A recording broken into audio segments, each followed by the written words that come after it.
Hello VC, it's Pasi, and another record update. And this one includes country rock and classic rock. And let's start with the country, and as usual I don't have much.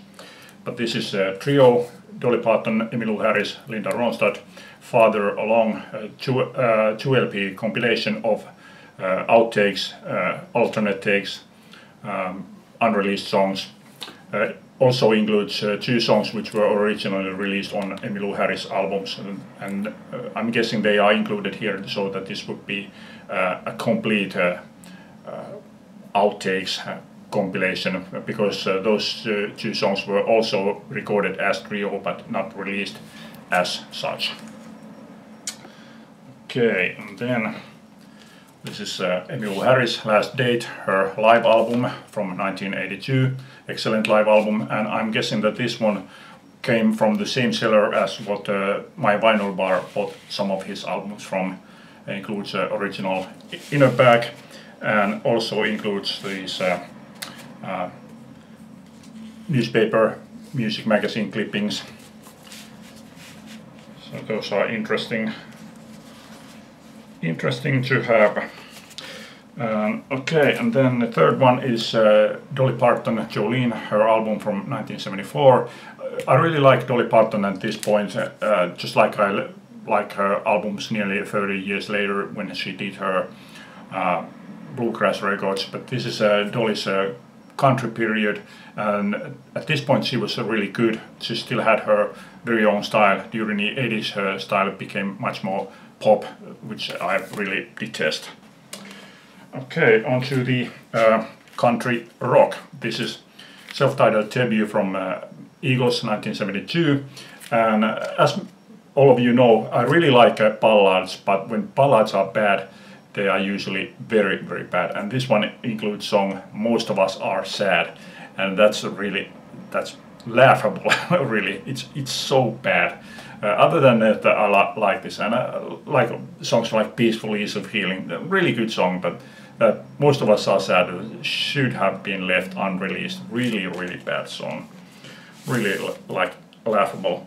And what's interesting about this is that this was originally released as a gatefold sleeve album, and you probably can't tell, but this picture here is upside down. And the reason why it is upside down, because this was originally designed to be not as a gatefold but as a poster. So that way, now you can tell probably better. So now this one was not issued as it was originally issued, but gone one step further, it is now released the way it was originally designed. So okay, and then next one, really different kind of music. Sting, Brand New Day, his album from 2000. I saw him twice on this tour, but never got around to buying this album. I think this album is a good album, quality stuff from him, but it's not as good as his previous stuff, like Ten Summoner's Tales. Ten Summoner's Tales is much better than this one. This is quality stuff, but there's nothing really of that high caliber like on Ten Summoner's Tales or Dream of the Blue Turtles. Good album, but not on a par of his earlier stuff. But a word of warning is that his follow-up to this one, Secret Love, something like that. I've never heard the full album, but I saw him on a tour, and the songs from that album sounded just horrible. So this one is much, much better than that one. Okay, then I heard that these next band's albums were issued on vinyl, and I knew that I would get one of their last 2 albums. And at first I ended up buying Woodface. Well, actually I bought Together Alone. I bought these at the same time because I couldn't decide which one I would want. Yeah, originally I wanted to buy one album, but I had to get both of these. Such magnificent melodic rock, just absolutely fantastic stuff. And I couldn't stop there, so I bought Together Alone as a double CD. Second CD includes demos, live versions, unreleased songs, B-sides. Some of it is really great, and some of it is, well, to be heard only once. But yeah, magnificent package. And then First Comes the Night by Chris Isaak, first album that I have got from him as on vinyl. I consider him to be a ballad artist because he writes a lot of ballads, but not all of his songs are ballads. But his albums are always really good, and this is no exception. A really good album from him, yeah. Then this one I heard from my vinyl bar that this had been issued on vinyl, so I got it. Genesis, Calling All Stations. Really not among my favorites from Genesis. One of my least favorites, actually, not the least favorite, but among my least favorite. But I feel that this was a brave attempt at trying to do something completely different. This is nothing like Genesis had done before. So I think that these songs are good as such, but not on a high caliber like the Genesis earlier albums were. And I also got another thing from Genesis. This is 3-song EP from 1978, Spot the Pigeon. Then this next artist and band I have been listening to a lot lately. This is Tom Petty and Heartbreakers. Let Me Up, I've Had Enough. Tom Petty himself doesn't like this album at all. On his long documentary, the only thing that he says about this album is that the title, Let Me Up, I've Had Enough, says all you need to know about this album. And no wonder. This is really a poor quality album from Tom Petty. Does include few good songs, but few of these songs are really bad. Easily the worst things that I have ever heard from Tom Petty. So yeah, no wonder that he doesn't like this one. Easily my least favorite of all Tom Petty albums. And this one, by the way, includes the song Runaway Trains. If you remember, the AC/DC renamed their song Rock and Roll Train because they heard that Tom Petty had already released the song Runaway Train. But yeah, not a good album from Tom Petty at all. And neither is this next one. This is Echo, Tom Petty and Heartbreakers, the Tom Petty's divorce album. He was going through divorce when he was making this album, and it shows because this is really going up and down. There are really good songs here, like No More, which is my favorite of this album, Rhino Skin, Room at the Top, One More Day, One More Night. So really good songs here, but there are really bad songs here also, like Won't Last Long, Billy the Kid, I Don't Wanna Fight, Lonesome Sundown. Yeah, really not good songs. So the overall quality here is like going up and down, but does include really good songs also. And this next one I only bought because I really didn't expect anything from this, but it was the last album that I was missing, so I had to get it. Tom Petty and Heartbreakers soundtrack for the movie She's the One.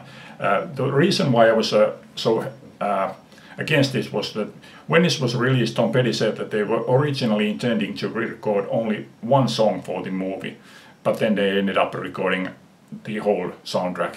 So I know from previous experience that the album that is made under such circumstances does not go well, but this is good album. Again, not Tom Petty's best albums, but a good album and easily the best album out of these three. I will get more of his albums on vinyl because I'm still missing several, but after that one I do have own. No, I'm not. I'm missing Southern Accents. Okay, but another classic album, Elton John, Madman Across the Water from 1971, reissued with the textured cover, and also includes the booklet here. with lyrics and photos. Yeah, this album doesn't include any hits, so that's why this album has probably gone a bit under the radar. Not the one that most people would call among his best albums, but to me this is one of his best albums. And this one includes the song Tiny Dancer, which became famous from on a movie Almost Famous. Okay, this is a self-titled album from Black Oak, Arkansas, 1971. I bought this expecting this to be Southern rock, but as Southern rock this is a very poor album. There are only like flashes of what would become Southern rock, but mostly this is just well, rock. Maybe classic rock would be a good way to describe this. It does include good songs, but overall it's not a really high quality album. I have one of their later album, High on a Hog, and that is much better than this one. I would say that this is a decent album, enjoyable songs, but overall it's just average stuff. Okay, and the next one, I had never heard anything from this band. I only know the name of the band because it's taken from a Chuck Berry song, but I had never heard any music from this band. This is Jojo Gunn, actually this way. Originally released in 1972, their first album. I only knew this band because they toured with Kiss in Kiss's very early days, around 73, 74, thereabouts. I like this album. I think it's good, solid stuff. It's just not spectacular. When you listen to this, you like this, it's good stuff, but also you can hear that they are missing that some ingredient which makes band not only good but great. So good, solid stuff, and I intend to get more from this band. And then this next one it does not fall under the category of classic rock, but this is definitely classic rock. This is Eddie Cochran, Cherished Memories, the second album to be released after his death in 1960. This one was released in late 1962.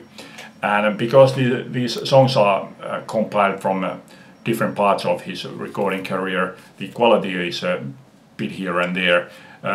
Vast majority of these songs are really, really good stuff. But there are a couple of songs like I Waited So Long, which is Eddie Cochran's attempt at Calypso. If you know, there's around 56, 57, the record companies were hoping that this rock and roll would be just a passing fad, which would quickly be dealt with, pushed aside, forgotten, and they were hoping that Calypso would come and replace rock and roll. So Eddie Cochran had a try at it, and he failed miserably. It's a really awful song. That's easily the worst song here, but there's also Pink Peg Slacks, not that good. But vast majority of the songs here are really good. One of the interesting thing here is Let's Get Together, which is actually same song as Come On Everybody. The only difference is the line Come On Everybody, which is here as Let's Work Together. So I believe that this Let's Work Together, no, Let's Get Together, Let's Get Together is the earlier version, and then they just noticed that it doesn't work or sound that good as that way, so they replaced that line and re-recorded that as Come On Everybody. So yeah, really good stuff with the exception of a couple of bad tracks here. Next one is definitely not classic rock, but it's definitely classic stuff. This is Marilyn Monroe, very best of, just a compilation of songs that she recorded for her movies. And to me, the most important thing here was to get the song One Silver Dollar, my favorite recording from Marilyn Monroe. Definitely not going to be listening much to this, but it's good to have, and I'll spin it maybe every few years. And then maybe this is classic rock too, maybe blues rock, something like that. ZZ Top, El Loco, their album from 1981. I used to own this late to the 90s, early 2000s, and I didn't like this, so I decided that now is good time to give this one a second chance. And it's not that bad, what I remembered, but there are few songs, 3 or 4 songs that I would have cut off from this album, and it would have made this a far better, let's call it a long EP. That would have made this album a lot better. A few of the songs here are really bad, and since those songs include really cheesy sounding keyboards, makes them just awful. But there are really good songs here, like Tube Snake Boogie, and was it Pearl Necklace? So yeah, really good songs here, but really bad songs here also. One interesting thing is this includes the song Party on a Patio. J. Karjalainen wrote his song Bileet Vintille, which took the idea from this song Party on a Patio, and he even mentions that song on his song. And this next one was one of the best finds out of these all, at least in a sense that this was like much better than what I expected. I heard this album back in 1991, but I had no recollection what I thought of this. This is ZZ Top Recycler. But yeah, this one was like a much better album than what I expected. I really like this. I've given this several spins so far, and I'm probably going to put this on right after I have filmed this video. Yeah, now I have to buy Afterburner, because that's the only one that I don't have on vinyl right now. But I don't think I'm going to like that one too much. Computers, too much keyboards, too much whatever. But yeah, that one includes good songs also. But yeah, this one was definitely a really good album.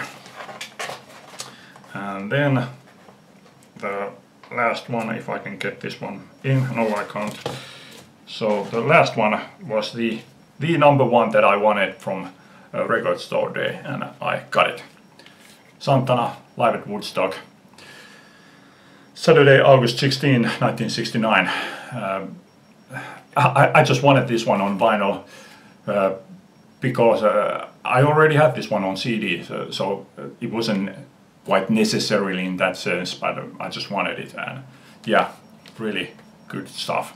Although I have to say that they would go on to do better stuff, and I have better live recording from this band, but yeah, good stuff, definitely a classic.